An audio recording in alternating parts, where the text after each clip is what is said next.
Hey everybody, this is Gregory Hart. This is the Heart to Heart podcast. Today, I have an absolute beauty of a guest for you guys. I'm sitting down with Austin Maxwell today. If you don't know who that is, he was on Shark Tank. He's co-founder and a head of sales for a brand that I've just become a part of. It's Kanga Coolers.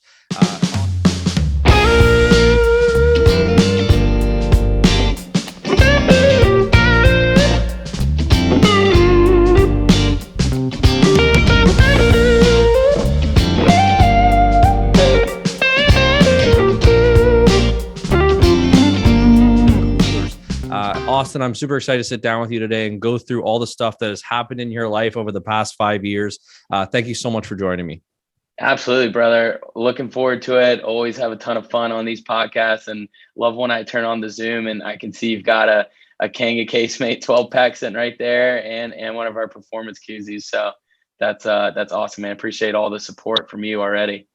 Honestly, man, I think that the thing that drew me to Kanga, and I reached out to you at the beginning, I had messaged you and then I had messaged Kanga and then I applied to become an ambassador and everything throughout the process is I saw you guys on Shark Tank at the very beginning. I saw you guys locked in a deal with Mark Cuban and I'd kind of just like looked into the brand and looked at what it was all about. And it was a lot of guys that were around my age that were going for it. And that was honestly the thing that just sucked me in. It was just like a bunch of guys who went to school, created a product, decided to dive in the deep end, and anyone in my life that goes for their dreams or goes for their goals and really dives in the deep end. And you guys are making a huge run of it and a huge success out of it.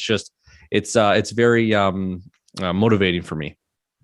It's really well said too, because whenever we have an opportunity to talk to students or young adults or be on a podcast or anything, we always talk about how we're just normal guys and girls. There's really not a huge difference between us and other people out there with good ideas. The deciding factor was that we did go for it and we did put, all of our chips forward and decided, hey, this is something we're really going to take a try at for the next couple of years.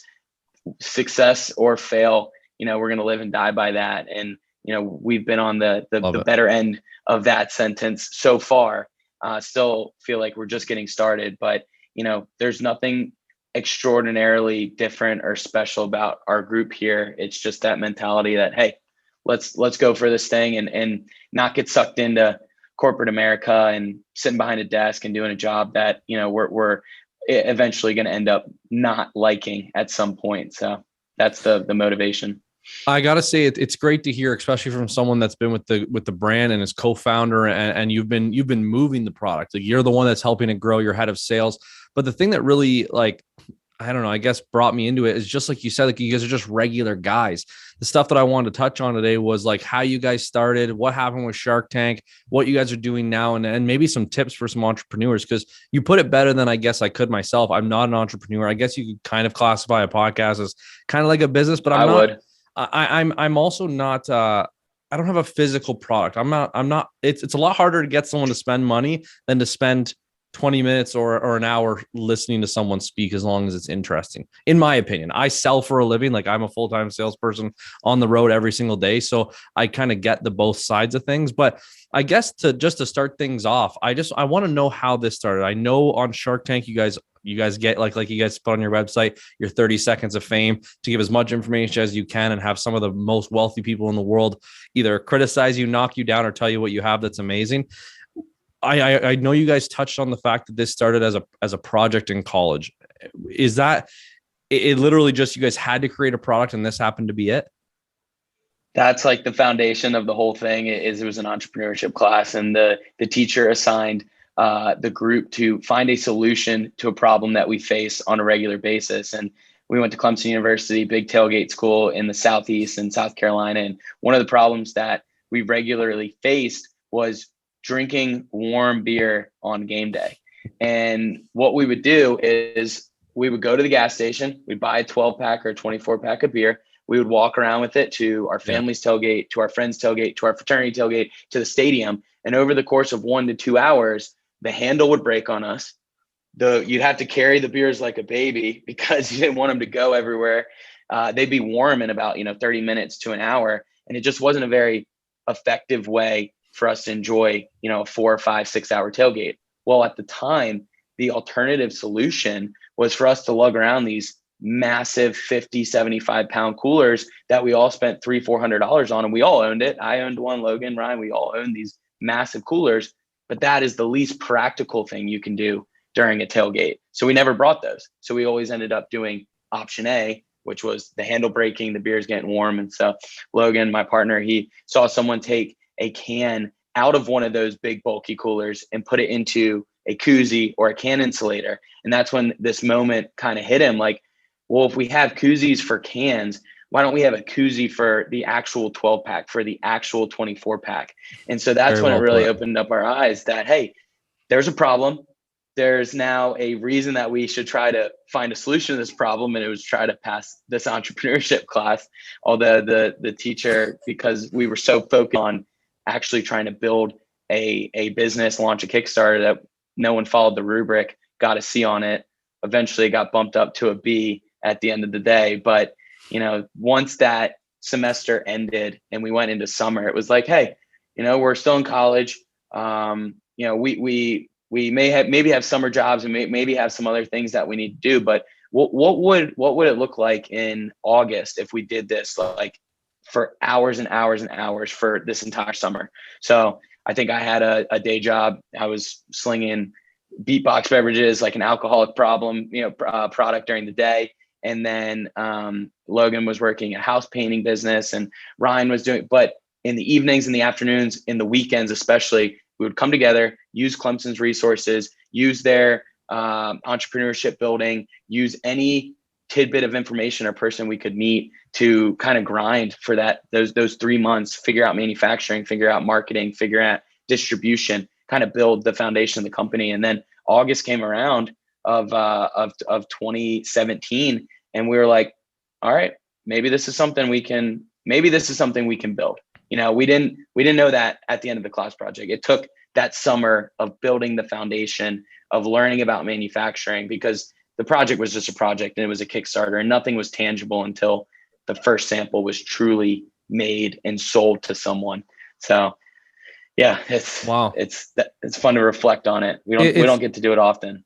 It's a really cool story. And just going right back to the beginning on what you touched on when you guys were trying to figure out a solution to a problem, that is entrepreneurship in a nutshell, in my opinion. Like, everything that's ever been created was created to fix something else, like make something either more efficient, take less time, or fix an issue that you didn't know was an issue, but there is a better way to do it. And the way I like that you guys approach the brand isn't necessarily trying to replace a cooler in the grand scheme of things. Like for fishing or for going mountain climbing or putting food in, that's where this cooler comes in handy. But you guys have actually targeted a market that I wouldn't even have thought of, but like the convenience carry. Like, it's so convenient to grab the case out of the fridge, slide it into this the casemate here, and take it out to a party. Like you guys said on Shark Tank, which sold me on the product to begin with, was you guys weren't trying to sell people that this thing's going to keep your beer as cold or your soda as cold as a cooler. We understand a cooler is 2.5, 3 inches thick, weighs a ton, and costs $400 if you buy an expensive one, when this thing will get you through the amount of hours that you actually need to keep beer cold. Yep. That's spot on. That's the most important thing, because you can own a Yeti cooler. You can own some of we really even consider them competitors, because they can exist in the same space, right? So 100%. If you're going on a boat for a 12-hour day, sure, you're going to have your live well that you're going to put beers in. You're going to have your cooler that you drag on there. But when that boat pulls up to the sandbar and you want to take 12 beers to go walk around and explore a little bit, now we come into play. Or maybe your cooler is full and we're that extra 24 pack keeping cold for the 3 to 5 hours until your massive cooler gets some more space to pour in. So in each scenario, whether it's golf, beach, hiking, tailgating, we found a niche to where our product can work for the right customer. And we're not trying to be everything to everyone. So there's a lot of people who say, hey, that's dumb. Like, I wouldn't use that. And that's okay. Like, that person needs to have ice cold beer for 12 hours, for 2 weeks, whatever it may be. But we have customers who literally say, hey, this product has saved my life because I tailgate and I drink just a plain naked case of beer. And after 2 hours, I've either dropped all of them because the handle broke or they're warm. So your product saved my tailgating experience or whatever golf experience I'm doing. Some people like it because it's discreet. The golfers, especially, because a lot of people don't know yet that it is a cooler because of the size. And so there's a lot of benefits that building something niche can fit, but you have to make sure that the market is large enough. And so we've done extensive research on the drinkware and the cooler industry to make sure that there is a need for this product. Our first 100 units we sold, less than we would have liked to, but it was in order to gain as much information from customers as possible. Hey, what would you change about this? Would you make the flat Velcro magnetic? Would you add a handle here, a pocket here? How's the thickness of it? Like, the most important thing that we did was like our first 100 units that we made domestically in Greenville, South Carolina, and got them into customers' hands and got feedback. And that was all of that was pre-Shark Tank and pre the product you're looking at now, because it did not look like that in 2017. And I saw like your guys, like you might even took it with you to Shark Tank where I saw that video. You guys had the original product. I think you almost maybe might have even reshared it recently if you guys still have it. Yeah, that's like right when you walk in our office, the first thing you'll see is just the OG, and that one was Logan ordered a roll of scuba foam off of Amazon from somewhere in Alabama, and it showed up, and he had no idea how to cut and sew, but we had a local seamstress in Clemson that he brought a 24 pack of beer and this roll of foam to her and said, hey, I'm a college student, I have this idea, I have no money, but if you can wrap this scuba foam around this case of beer and turn it into something actual tangible, I'll let you keep the case of beer. So we have a lot of fun back and forth with her about that. But yeah, that original cooler is a relic, and it's proud to look at it because of where the product is today, which we still think there's loads of improvement on it now, but it's come a long way. We're probably in iteration 7 or 8 by now. Honestly, what you just said is the stuff that like fires me up and just like gets me so pumped to like hear your guys' story. To be honest with you, like you're talking about going to a seamstress, you don't have any money, you offer her a case of beer to make you something that you think could be something. That's like, I'm Canadian, but that's the American dream, man. Like the opportunity is there for you to make something if you just take the leap of faith and dive into it. And that's why this brand just pushes me so much. Like I've had people that reach out to me that are like, do you really like the brand, or do you just like you like that they sent you a case and you want to like just make some money or whatever you want to do? And I'm like, no, dude, like I had a guy walk into this room. I haven't put a case of beer in this thing yet, but he walked in, picked it up. He's like, oh, this is that Kanga casemate thing you guys are talking about. I was like, yeah. Wow. And he flipped open the top of it and he's like, holy crap, that magnet's strong. And I'm like, well, how do you expect to like they're trying to make this product as best as they can. And then I started going through your history in like 2017 to when you guys did a full relaunch and rebrand of like the logos and like some of the materials in 2020. And it really is like, it's something that buddies picked up and they're like, honestly blown away. It's kind of hard until you put the product in your hand to really appreciate what it is. But I'm happy with it in not a salesperson aspect. I try and always push that to people that if I didn't like it, it sure wouldn't sit here, because if someone bought it and was like, this thing's junk, yep, like I'm not going to listen to your recommendation or give you any power of what a good product is going forward. So, but I got like back to the seamstress, like it's things like that just hearing it. If I was someone who wanted to create a brand or start a company, it's just like, you don't have to have loads of money. You don't have to have rich parents. You don't have to have unlimited possibility. I guess that one you kind of need. That one is what's available. You have unlimited potential. You just walk into a place with some foam off of a different state there and just make your product around a case and let the girl keep it. It's just really cool to hear that it was just something so simple that you guys were still able to manage building a prototype of the product. We get a lot of funny comments on TikTok about people like, oh, they've got daddy's money. That's how they got here with, very little investment and that's not the case at all. Like, you really can bootstrap businesses if you're committed to putting every dollar back. I mean, we didn't draw a salary for the first 3.5 years, and we all in college only put $833 in it, which just emptied all of our savings because that's all we had when you're a college student. Yeah, but I wouldn't even have you can do things that are, yeah, and even that, that's a lot and not even necessary. Like, you can do creative things to get capital. It's, as soon as you're able to sell an item, every ounce of profit needs to go back into the machine.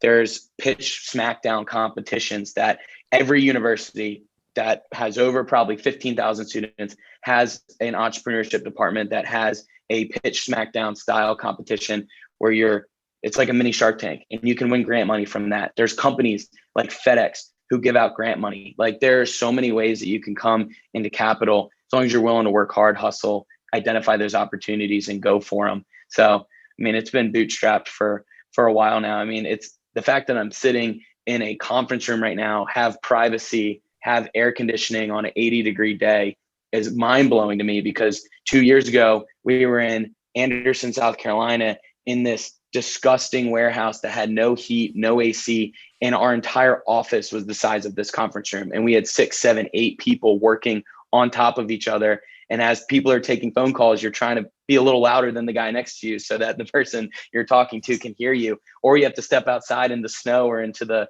100-degree summer South Carolina weather. And so, it's a slow burn, but it's important to reinvest if you truly believe in it and not take anything. Don't take chips off the table. Don't take a salary that you don't, above what your means are, and find creative ways to figure it out.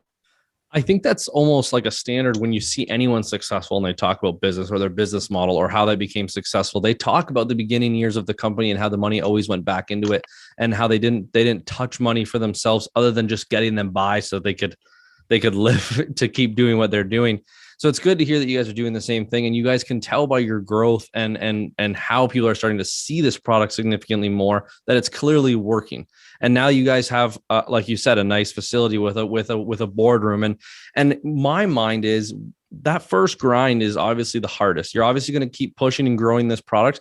But like, as soon as you get to the point where now you have a boardroom that you can bring clients into and sit down and talk about putting stuff on their shelves and moving product and different ways to sell it, you have that professional environment instead of this dungy warehouse, or you have to go remotely or pay to go somewhere else. Or once you have that the means to host events like that, it just makes things easier and easier. I'm not saying it's easy, but it definitely makes things a lot more comfortable with what you guys are going to be looking to do going forward.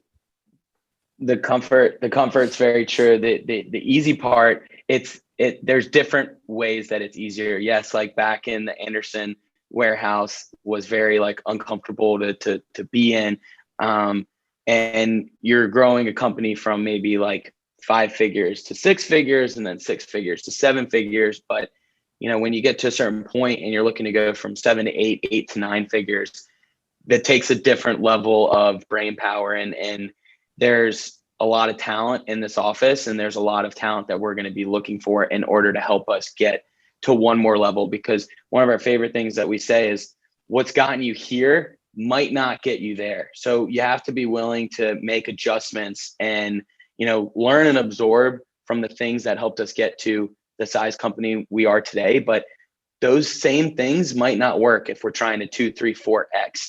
So we need to be thinking strategically. One of the things that the co-founders are saying a lot more as of late is we need to be working on the business as opposed to in the business. The first 3 years, and I still am, I'm an employee of Kanga, as is Logan, our CEO, and Ryan, our CFO. We are employees to Kanga, but we need to start thinking higher level. We need to start working on the business as opposed to day to day in the business, answering every email, phone call, project that comes up. And that's why we're learning how to be good managers. And it's not easy to manage your peers, when there's people our age or very similar in age that we like to go out and have beers with and hang out with on the weekends and stuff.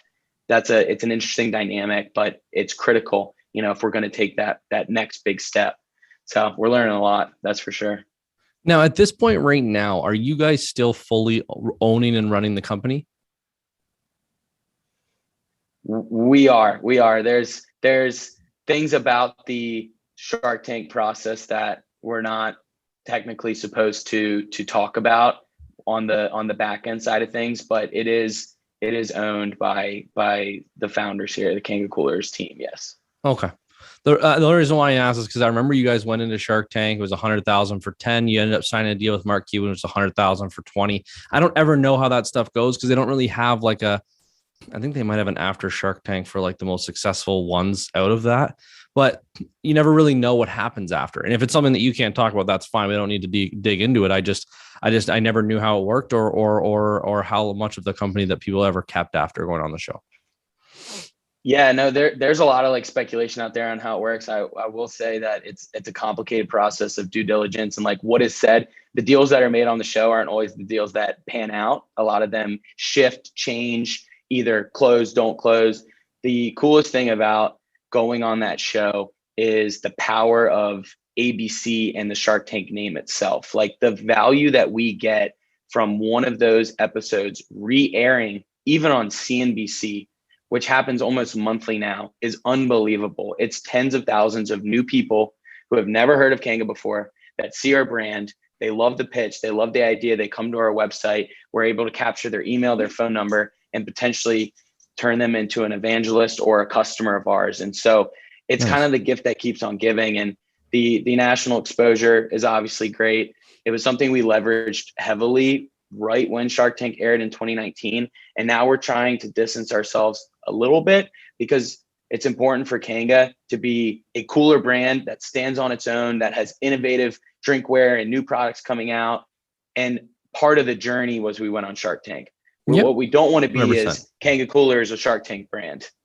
So trying to differentiate that. And that's completely fair. Like it's something that you guys have put all the blood, sweat, and tears into. It wasn't just money wise. And obviously getting onto a network like that, like you said, it's obviously going to show to so many people, and they're constantly rerunning all of the Shark Tank episodes. Like you said, probably monthly it's coming through, which is an awesome add to your company. And for you guys to go in and they need people just like you going in to share those brands just as much as you need them to invest in it. They need that to keep moving this show. And like you said, I think it's very smart for you to eventually move away from that because you guys have success on your own. You guys started the Kickstarter. You guys created the brand. You guys created the material, and you guys sit in that office and get those orders out every single day. And I see you guys selling out of stuff.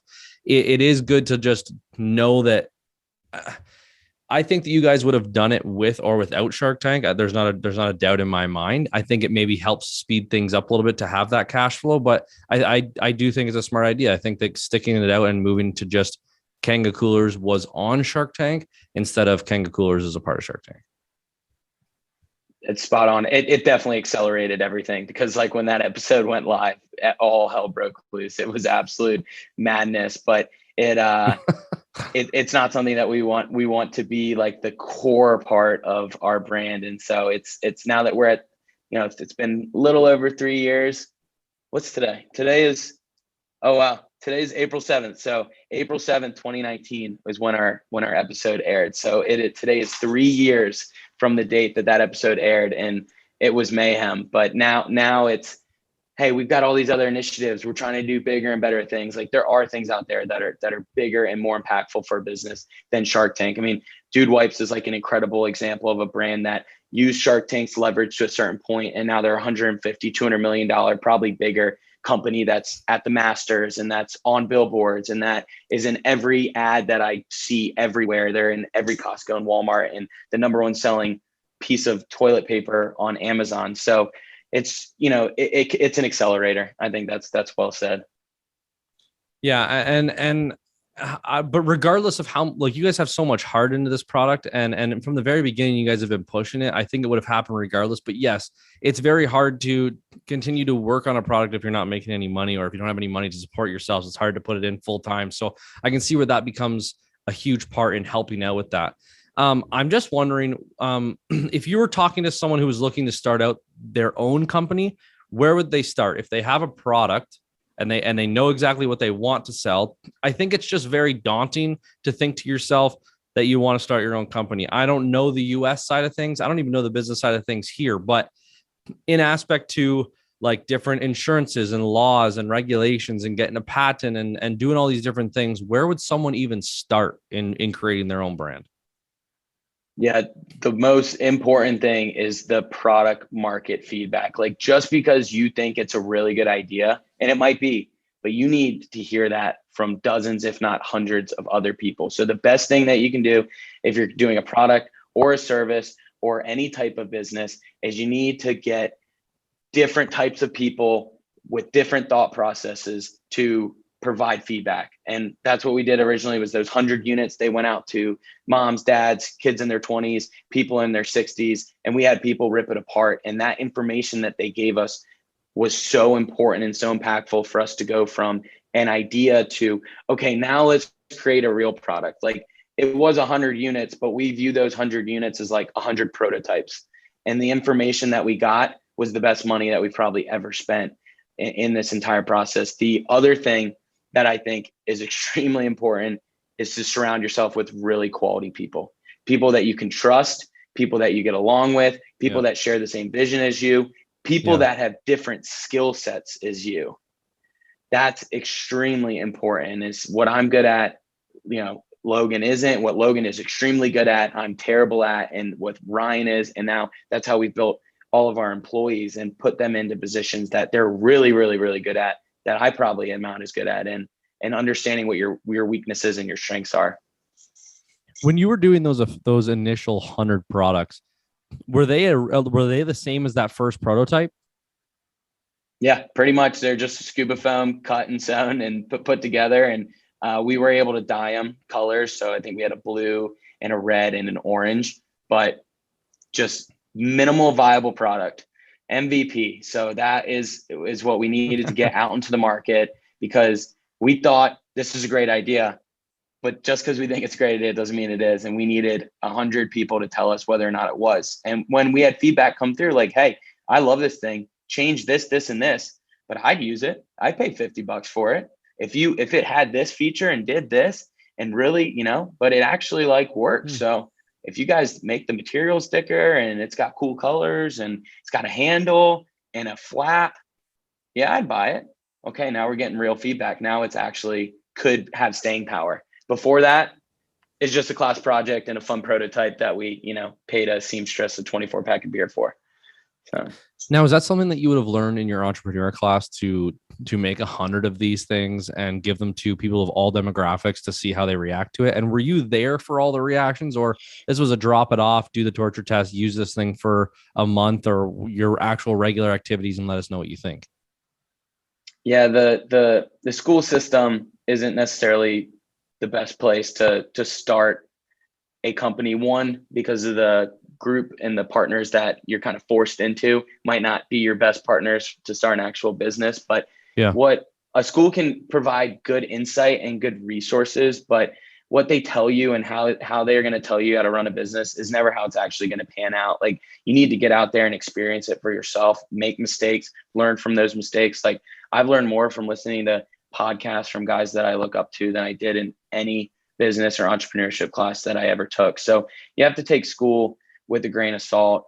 For how it panned out with our product and getting it into the 100 people's hands, we did start a website.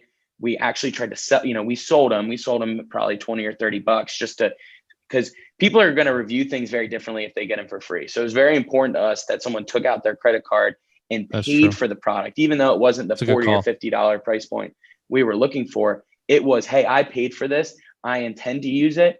Because everyone in the world is going to say, yeah, I'll review a product, send it to me for free, whatever. But if they're willing to pay for it, maybe they're in our customer group. And so we sent out a survey after. It was all done digitally.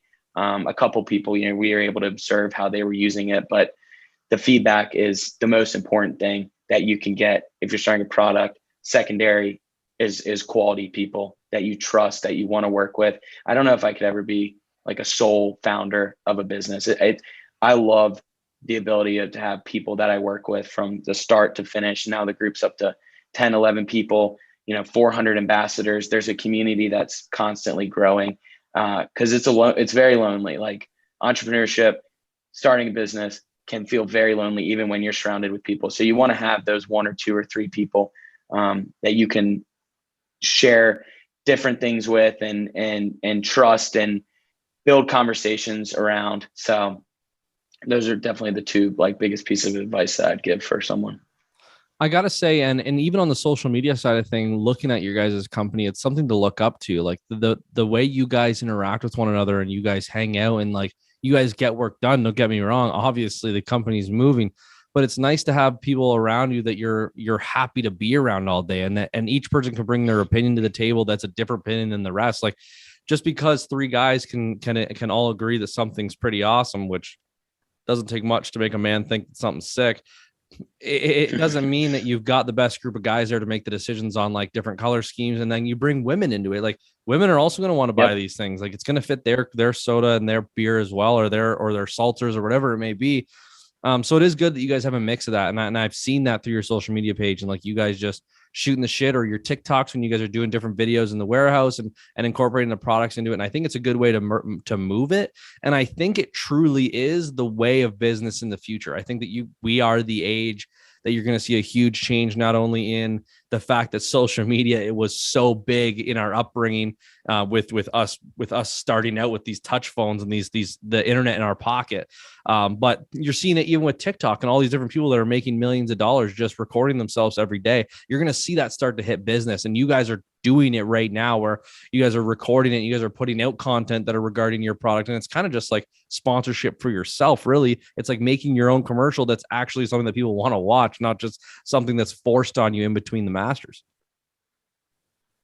Yeah. There's something really powerful about storytelling. And we try to do that through the different videos and photos and content that we make. And, we hope to inspire other people who are in college, are in high school. I mean, I talked to a third grade class before the pandemic that was learning about entrepreneurship as part of their curriculum. And I still don't know how to spell the word entrepreneurship, but they were literally learning about it in their class. And that's like one of the coolest things that we've been able to do and still want to do more of. Like we have all these ideas, thousands of things that we want to do. We can't do it all, but executing on the high level, the big projects, getting on YouTube and interviewing the coolest people that use our product and how they use our product, and for sure, telling stories through the brand. That's how you elevate, because we have patents, but if someone wanted to come, that's a Yeti size business, a $1 billion company, and knock our product off, there's ways around it. The most important thing that we can build and invest in is the word Kanga, the brand Kanga, and what it makes people feel, because then they're not going to buy the knockoff version. They're going to want to buy the original, the best, the first. And we're trying to add innovation to this drinkware space so that we do have long-term staying power. I think everyone's vision here is that we really are just getting started. Like it's been fun to hit certain milestones, but everyone's brain is 1, 2, 3 years ahead. So we already know where we're going to be as long as we execute 1, 2, 3 years from now. And we want to go toe to toe with some of the big players in the space. So it's kind of cool to think like that. I got to say, when this showed up, the Rooski, I love the casemate, and I can't wait to put a case in it. And then it's going to be following me to many bachelor parties, my wedding. I'm going to get pictures with this thing at my wedding. You're getting married this year, right? Oh yeah. August it is, finally. Congrats, man. That's thanks, awesome. Buddy. That's awesome. So what I decided to do is, because I've seen these before, it doesn't matter about bringing up the other brand. The other brand I got of these that makes these, not with the strap, not with the indent, not with the nice logo on it, and the fact that this one just suctions in instead of like having to twist it in. I bought a bunch of these and got them engraved for my buddies to be in my bachelor party, or to be in my wedding party.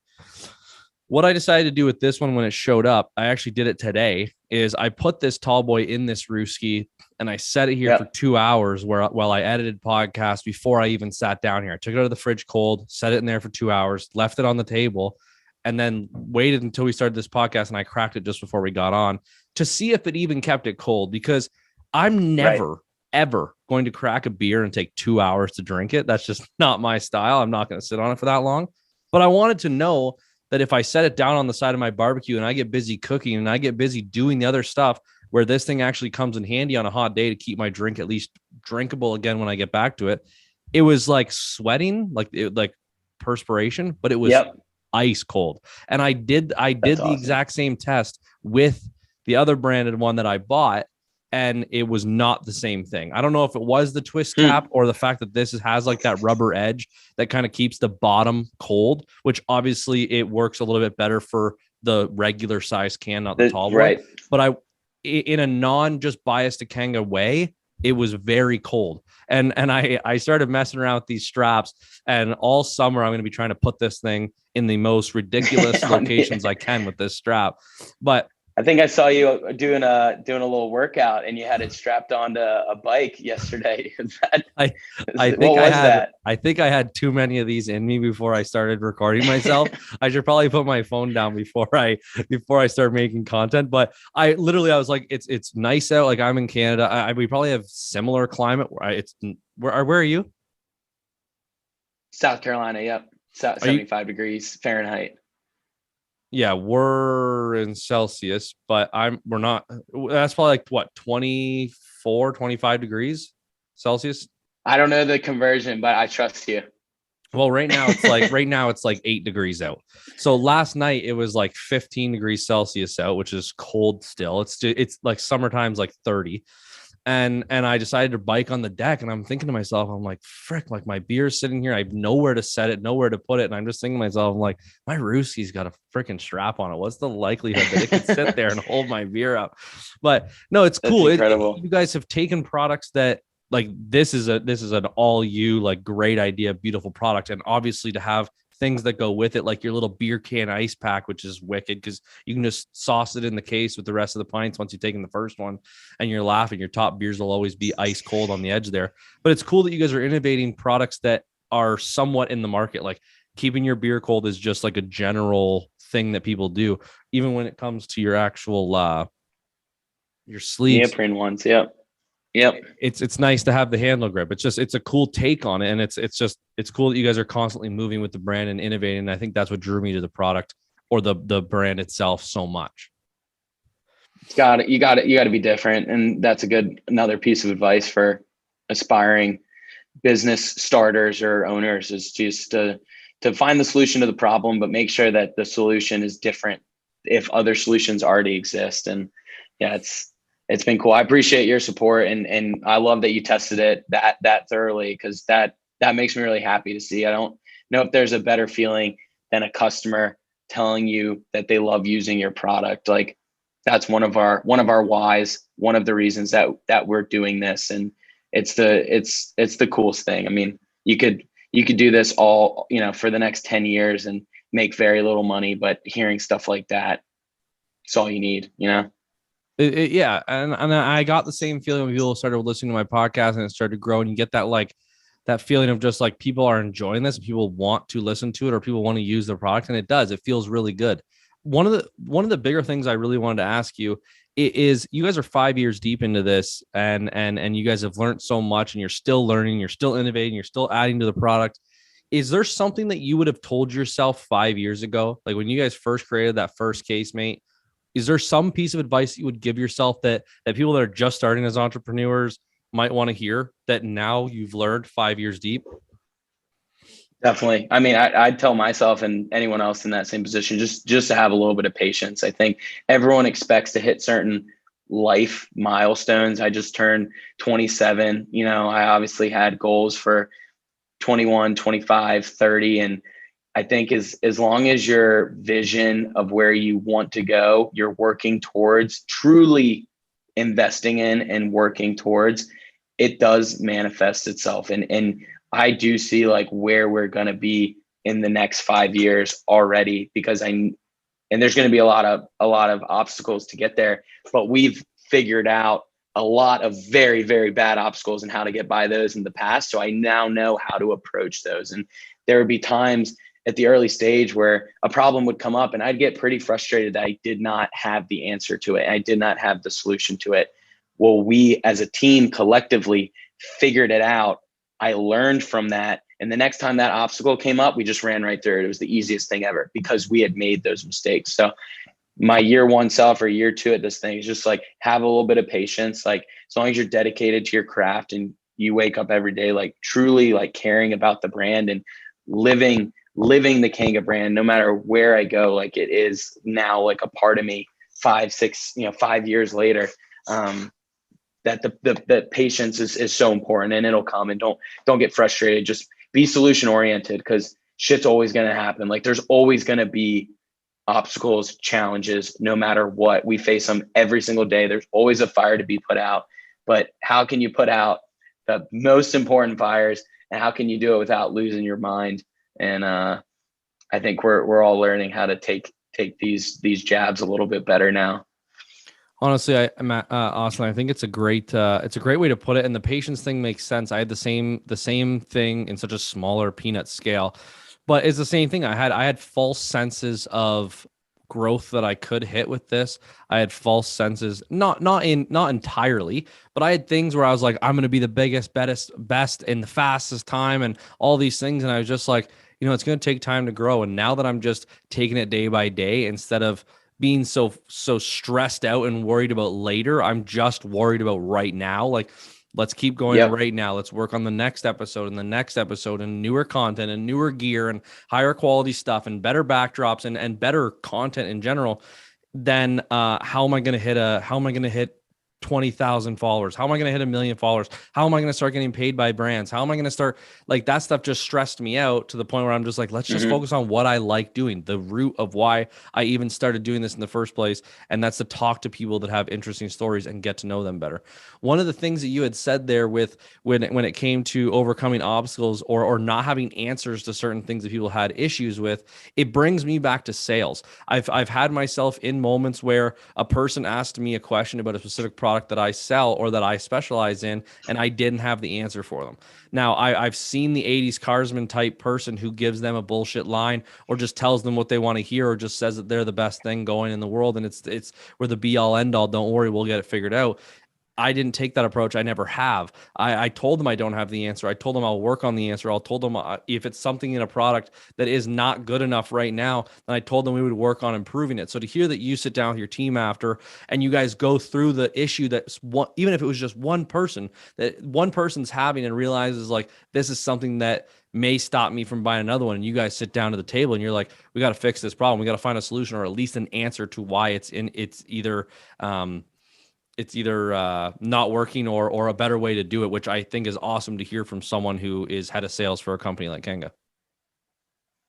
Yeah, the sales thing is funny because that's exactly what I tell some of our new employees. If they come to a trade show with me and say I have to step away from the booth and a customer comes up and asks them a question, don't lie to the customer or don't tell a customer something that you don't know for a fact is true. It is absolutely 110% okay to say, I don't have that answer right now. I will get it for you. And I'll be in touch with you as soon as possible. Like that answer is incredible. And that shows that you have discipline. That shows that you respect the customer enough to not tell them something and they respect you for it. No one is going to get upset because you don't have the answer that exact second. If you truly are genuine about, hey, I don't know it, but I'm going to get it for you. Like I will work to get you this answer. And so that's what, if anyone shows up at a trade show, we're able to quickly train, hopefully the right people to buy into that and believe that. And something else that you were talking about with like the challenges and not knowing the answers to it is, as long as you can control your input, your output of having 20,000 followers, your output of having brands come to you for deals, that stuff is going to come. The things that I thought needed to happen so quickly 3 years ago, they're happening now because we were doing the input for those last 3 years. We were doing the things that needed to happen. And maybe they didn't come in year 1 or 2, these massive POs from retailers and these super successful Black Fridays or these new products launching the way we want them to launch. We continue to believe in what we're doing, put in the input, and now the output is starting to come to fruition here now in 2022 and hopefully beyond. So all that stuff that you're talking about, those things are coming for you as long as you continue to do what you're doing now. You're consistent, you're bringing on quality people, and you're having fun with it at the end of the day, which is most important. Yeah, I appreciate the words, and it is something that, regardless, at the end of the day, I love doing it. If it gets big, it gets big. And when I first started, it was just like kind of like a hobby. I really enjoyed talking to people, and I wanted a reason to do it. And then when it became more of a you know what, like I would love to not work my full-time job. I'd love to do this full time, is when it was kind of like where you guys went with the cooler to just, or with the cooler, just to keep pushing it to try and grow and see where you guys could take it. But yeah, I guess a day at a time is the way to go. I gotta say, I've respected the talk, and I've respected the answers you've given me when it comes to the brand and being an entrepreneur. And it's weird because you guys are 5 years deep, and I'm sure in your head you're like, I'm still in the realm of business and sales in general in North America. You're so little, like, and you know that. It's just like you're 100%. starting out too, but you're at least at that point where you're approachable and you have the time right now to give answers like that to people and give people a little bit of guidance. Because if I was going to start a company right now, yes, it'd be awesome to talk to the Mark Cuban and get his opinion on how I should do it. It's also good to talk to the guy that's been doing it for 5 years and has experienced this market, building a product in this day and age, in this time where social media is everything, and there's an easy way to promote stuff all around without having to pay. And it's cool to talk to someone who's doing it right now and is a little bit newer into it. 5 years is not a small amount of time, but you're still there, you're still grinding, and it's really cool to talk to someone that is currently like in it right now in this day and age. No, man, I appreciate it. It's a lot of fun, and I hope we're able to inspire anyone else out there who's struggling with anything about either going for it or their college major, or thinking that they need to go become a lawyer or become an engineer. And, that's just do what you want to do. And especially now is the best time to take high risk scenarios. Like you and I, we're not married yet. I'm also getting married later this year, but before you hit that stage of buying a house, marry, kids, and you get into the reality of life and responsibilities, there's no better time than to go for it now. And when you're young, even if you're in that stage, I still encourage you to go for it. But if I'm talking to anyone right now who is 18 to 25, there's literally no better time to go for it. So. That's hilarious. Like I almost said like before something's holding you back, and then I'm like, my fiance is definitely gonna listen to this. Like marrying her is not holding me back from doing what I want to do. But I get exactly what you definitely mean. Definitely not. I've definitely looked at it now, and there's been times where I wanted to just pick up everything I own and move to the States and move to Austin or move to LA and pursue this even further. But then you think about your job and a house and your fiance, soon to be wife, and it's like, you're right. That 18 to 25, there's nothing holding you back. There's nothing stopping you from just taking whatever leap you want. And if you get to the point of being 26, 27, you still haven't figured it out, or you just, you made a go on a product and it didn't work, at least you took that time that you had that didn't matter to just go out and do it. Losing that 5 years of building your career up isn't going to matter as much as when you're 45 years old, looking back, thinking, wish you had. You may even be more valuable if you went at something for 5 years and it failed to that next company that you go work for, because of how much you earned through that process, than doing intro work for some company, and just doing kind of intern level tasks. Like that stuff that you're going to learn in those 5 years of failing will bring so much value to that next organization that you work for. So, and you'll have so much respect for what it actually takes to get there. So, yep. If someone wanted to purchase a Kanga casemate, a Ruski, one of the sleeves, some of the merch, the website is just kangacoolers.com. Yes, kangacoolers.com, but I'd encourage you to go on Greg's link and purchase through his, so he can get a little bit of credit for making the referral. So I'm sure Greg will have it posted somewhere. And that's where I would encourage people to, the way we set up our brand ambassador program is that we want everyone who's able to bring opportunities to the table to share in some of that. And so, you all's host, Greg, would be able to take advantage of a little bit of that traffic. So that's where I would encourage people to go. Honestly, and if people are just hearing about this product for the first time, for the listeners who have no idea what this is, it's a giant sleeve for your case of beer. Take your case of beer out cold, slide it into this, zip it up. where you go, you got cold beer right away, sports games, sitting on the side of the golf course. It's honestly so convenient. That's what I like about it. It's just convenient. I know me and my fiance were sitting there, and I've asked her to pack the cooler before, and I listened to her grunt and grunt and grunt as she's throwing every single beer and a bottle of wine and food and all these things inside of this cooler. Then she's dumping ice, and then it sits there. Yes, it's fine. It keeps your beer cold for way too long. And then you go in the morning to grab your case, and it just stinks. And then you clear your beers out of it, and it's just gross, swampy water that you forgot to remove from it, and it's just gross. This thing's just convenient as all possible. It's gonna go in my golf bag all summer. The Ruskies are sweet, and the metal stainless steel design's awesome. I really thank you, Austin, for coming on, taking your time out of your day to sit down with a small town guy from Canada. I can't wait to talk about the products more and see where Kanga goes. Likewise, man. I had a blast. Really appreciate it, Greg.